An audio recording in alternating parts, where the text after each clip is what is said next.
Be a good Samaritan today. Good morning, friends. Happy Sunday.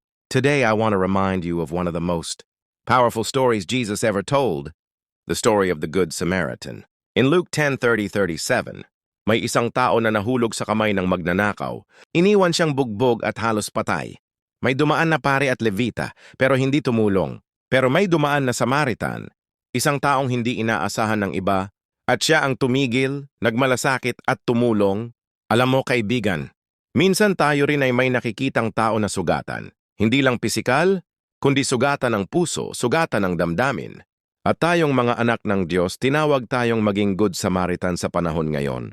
Hindi kailangang malaking bagay agad. Pwedeng simpleng pag-message ng, "Kumusta ka?"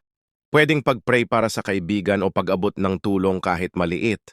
Remember this, ang tunay na pagsunod kay Jesus ay makikita sa ating pagmamahal sa kapwa. So today, bago matapos ang linggo, piliin nating maging Good Samaritan. Maging kamay, maging paa, maging puso ni Jesus para sa iba. God bless you this Sunday. Go and shine His light.